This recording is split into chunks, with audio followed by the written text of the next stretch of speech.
in this league, if you aren't ready to play, you'll get beat every night. They were ready to play and we weren't on both sides of the basketball.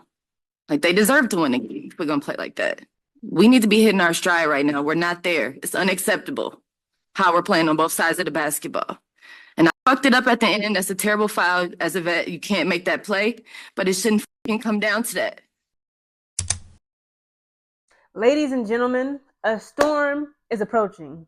A storm is brewing, okay? That storm is in Seattle Storm, the WNBA team.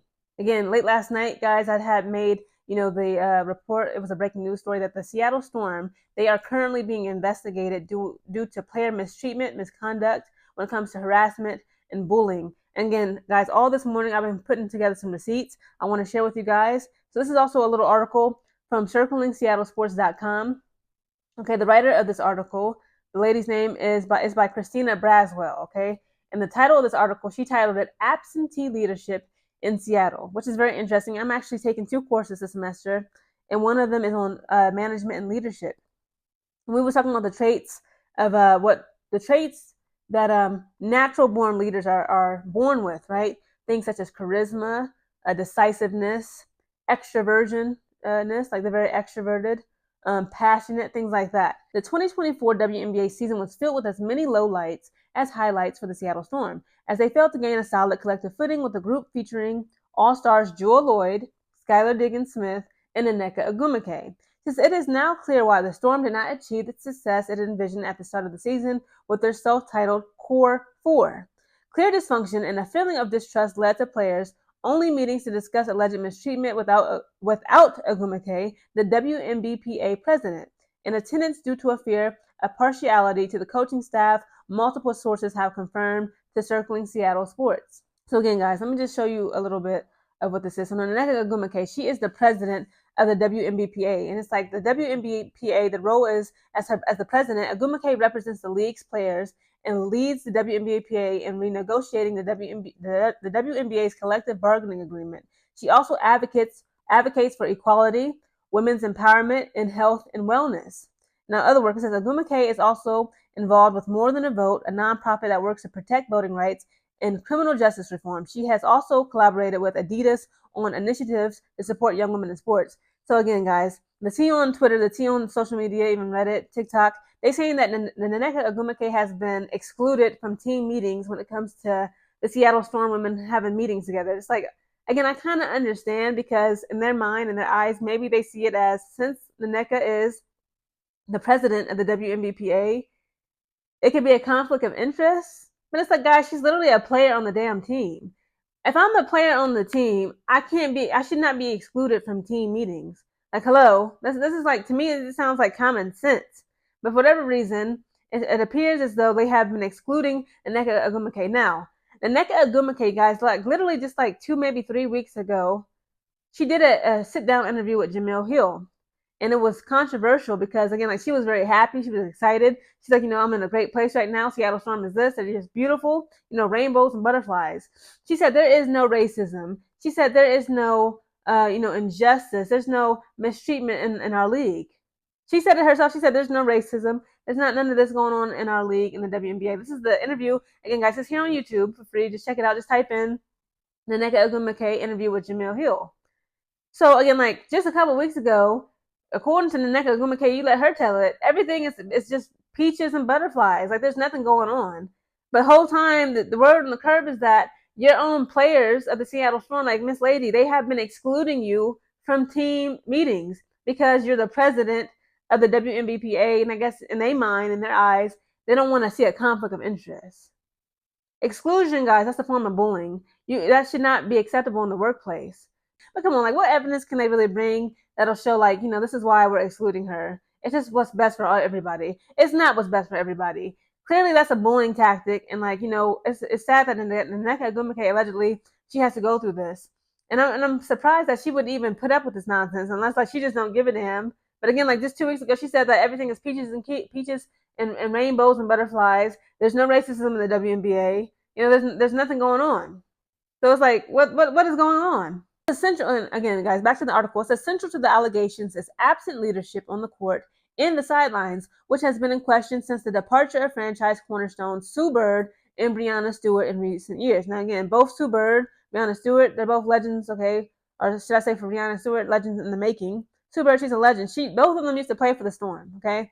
It says from legends and Lauren Jackson to Bird, Stewart, and Loyd, the Storm has always had a voice that rallied players like no other. When Jackson retired from the WNBA in 2012, Bird and Stewart led the team to 2 championships in 2018 and 2020. After Bird retired and Stewart left in free agency in 2022, Loyd was thrust into a role she wasn't responsible for previously, being a clear-cut leader. Okay, now this is where Jewel Loyd comes into the situation, okay? This led to the Storm's front office duo of general manager Talisa Rhea and assistant Pokey Chapman signing Nneka Ogwumike and Skylar Diggins-Smith in free agency in February, a source confirmed to Circling Seattle Sports. I want to do a report on Pokey Chapman. I had no idea who this woman was because she was actually fired from an affair that she had with one of her players back in the year 2007. I believe when she was the head coach. What's the name of that women's college basketball team, guys? I'm sorry. I'm still doing my research on so many topics going on in the WNBA because there's so much juicy tea and things that's like, what in the world? So again, maybe I'll do a video on that tomorrow, along with another video on a certain player, because it leaves me with questions. Back in 2007, I was literally in 7th grade. I was 12. Again, I had watched a little bit of the NBA, of course, and a little bit of the WNBA, Diana Taurasi, and the likes. And I'm like, I didn't know people were sleeping with the players and getting fired. Again, I just was my little brain, my little 12-year-old brain, I just was not cognitive of this information. But moving on, it says their talents were the focus, but their experience leading their former teams was an aspect management saw as a necessity moving forward without Bird and Stewart. It says as the season developed, it was clear that Diggins-Smith style leadership. Now again, we came with Nneka Ogwumike. She hit everybody up in this damn article. We didn't pass with Nneka Ogwumike. We didn't pass with Jewel Loyd being thrust into the leadership role, which they said clearly she was not cut out for. And now we bring in Mrs. Skylar Diggins-Smith. Okay, it says her style of leadership wasn't held in high regard by most except the coaching staff. According to multiple sources, Diggins-Smith led several outbursts laced with vulgarity during practices directed at teammates. And now this is a quote Skylar Diggins-Smith has said. She says, I know I may not be everyone's cup of tea in that locker room. During this team's exit interviews with local media. So during the exit interview, after the Las Vegas Aces, they swept them girls up out of there, okay, out the playoffs. And it was crazy because I'm like, you know what? I said, what's going on with Quinn? I said, again, guys, look at my previous videos. I know I talk so much. I have so many videos. But I was like, I hope that Noelle Quinn of the Seattle Storm doesn't get fired. Because, again, everybody and their mama was getting dropped on their head when it came to, being out of their head coaching job. I was like, because she has so many valuable pieces on her chessboard, but it seemed like something is not right. Like she's not working in the way that they could be worked in order to be a championship contending team. And I said the same thing about Nate Tibbetts. He's the head coach of the Phoenix Mercury. I'm like, you got 3 gold medalists. You got Kalia Copper, Diana Taurasi, Brittany Griner. I'm like, why do they keep on underperforming the way that they have? And like, again, these allegations, this is kind of what's covering Skylar's butt right now. The allegations are saying the coaching staff is the one who are bullying these players. Okay, but I'm just reading the article. And I also got to bring up Skylar because, again, guys, just 24 hours ago, like 18 hours ago, she posted this on her Instagram story. Something along the lines of, like, y'all lucky I don't have a fire-breathing dragon. Like, I don't know, like, maybe, like, people are like, maybe her agent, like, hey, gave her a tip, a heads up, like, girl, they about to drag you through the mud. They saying that, like, you are a bully. You have been disrespecting your teammates along with the coaching staff. And, like, that's what she posted on her Instagram as a response, guys. And this is all just crazy. It says, when the Storm looked to add their veteran leadership last offseason, disrupting what seemed like a promising organization on the outside, looking and played its hand in 2024. And that's the end of the article. This is a lot to take in. I don't want this video to be too long, so again, I'm going to just also include this little excerpt. So this was on Instagram and Twitter. Somebody had by the name of Quants.s. He says, and the Storm is not one of those teams, and why? This is back in like late September, early October, when like 6 of the 12 WNBA coaches had got fired. And Mercedes Russell, she is a player of the Seattle Storm that people say have been bullying Nneka Mule. Again, I included that excerpt, that clip before my commentary of her pushing Nneka Mule off of her and kind of looking to discuss it. Again, like, I understand, like, people are sweaty, women, professional athletes, you don't want no sweaty women on you, but it's like, I don't know, it just rubbed a lot of people the wrong way, including myself. But this is what Mercedes Russell had, responded to that comment. And she put 2 laughing emojis and a teacup, saying, like, you know what, this is tea. And, like, she laughing at this comment, saying, like, when is the Storm going to get rid of Noelle Quinn, your head coach? She being messy, talking about, ha ha ha, T, like, yeah, like, when is she? This is just all a mess. Also, guys, I want to share with you an excerpt. I'll post it here from the Seattle Storm Crazies. Now, this is either a Twitter account or a Facebook account. They responded, they tweeted, they said, anyone else noticed chemistry was seemingly non-existent between the coaching staff and most of the players as the season wore on? I'm hearing more and more rumors that Noelle Quinn and her coaches were allegedly abusive towards staff and players alike, threatened the player, creating a hostile environment for players, caused division amongst players, calling players slurs, the B word, dumb, and all kinds of other abusive terms. I'm hearing it was so bad that the president of ticket sales quit. He couldn't take the toxicity anymore. I hope there is a resolution soon, especially with all the coaching changes happening right now. Hashtag take cover. My God, that's embarrassing. The president of the ticket sales had to quit because he got tired of hearing, allegedly, the coaching staff, such as Noelle Quinn, cussing out the players, calling them slurs, the B word and dumb. That's just not how you treat people. Again, like, we are human beings. I just wish the world was so much more kinder. Like, why can't we just get along? Again, like, you can be frustrated again. You have middle school, high school, players, they get cussed out by their coach, and it's not right, okay? Especially like when it comes to football. You see like 12-year-old, 7th grade boys, they coach like, you mother effer. They be grabbing them by the trunk of their helmet, shaking them around, snatching them up, like, come here. How did you not catch that ball? And you see them like, middle school boys getting cussed out by grown men, they coaches. It's like, it's not right. Again, all in all, this is a hot mess. So again, like, people are saying like, Skylar Diggins is fiery. Like, she'd be spicy. Again, like in that interview when they had lost to the Indiana Fever. During the Indiana Fever game, they had lost to the Indiana Fever home game in Indianapolis. Both the Coach Noelle Quinn, that's the first time I ever saw that woman get hot, like mad. Her and freaking Skylar Diggins-Smith, they got in freaking Coach Christy Side's face. Like, they was about to jump her because she didn't empty out her bench. Like, she was like, how come you haven't pulled your starters off the floor? I pulled off my starters off the floor and I started, other players. I rotated my players. Like, Christy Side's looking at them like, Ryan got to do nothing. Well, she don't. Again, like, I guess it's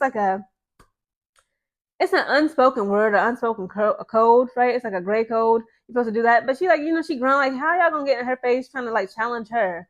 Because y'all losing. Let's be real. If y'all was winning, y'all wouldn't care. But now that y'all losing, y'all want, why you ain't pull your starters out the game? Because I'm grown and I ain't got to do nothing. That's what I would have told her. If I was Christy Side, that's what I would have told her and Skylar. Like, it was unacceptable for Skylar to be approaching a coach like that. Like, where is the respect? Again, they seem like she'd be fiery. She'd be cussing out the players in the locker room. And she even admitted herself, like, sometimes I'm not every player's cup of tea, in our locker room. And it brings me back. Somebody made the point that said, like, Asia Wilson, she actually asked her teammates, like, does it bother you when I cuss you guys out when I'm mad and I get fiery? And they was like, you know what? No. Like, sometimes we deserve a good tongue lashing. So it's like, there's that respect aspect. It's like, at least, like, check in. Again, like, we women, like, like, women, like, it's kind of like you gotta, talk to them a certain way, even as another woman. Like, you can't just be cussing people out, throwing, things around the locker room, threatening people. Who knows what was going on with Skylar and the Seattle Storm. But again, guys, this is just really, unnecessary. It's sad. Again, boundaries are there for a reason. They need boundaries. Like Asia Wilson, like, she has boundaries with her teammates. And she asked them, like, do you guys feel the type of way when I get mad and cuss y'all out? They said no. Clearly, people in the Seattle Storm is not with Skylar Diggins-Smith cussing them out. They're not with the coach, the coaching staff, calling them slurs, the B word, dumb, and, just abusing them. Again, like the Nneka being excluded. Skylar Smith is fiery. It's all allegations, of course. And then, of course, Loyd. Like, Loyd, they was like, she lost her shot. Again, like, she had a beautiful season, but she kind of, like, she kind of fell off towards the end. They said, like, she was just thrust into this leadership role. And, like, even her mom, Gwendolyn Loyd, Mama Loyd, she's a performer. She was tweeting some things, like to allude, like, she was actually rooting for the freaking Aces. And she was like, I'm for all women. I like to root for women's sports, period, no matter the team. And it's like, is it because, like, you see, like, you don't like the way that your daughter has allegedly been mistreated so much so that you, like, what, screw them? And, you started rooting for the Aces? Like, this is all this crazy. Guys, comment down below your thoughts with all the nonsense that's going on in the Seattle Storm, allegedly all the misconduct, the allegations of abuse towards the Seattle Storm team and its players. Comment down below.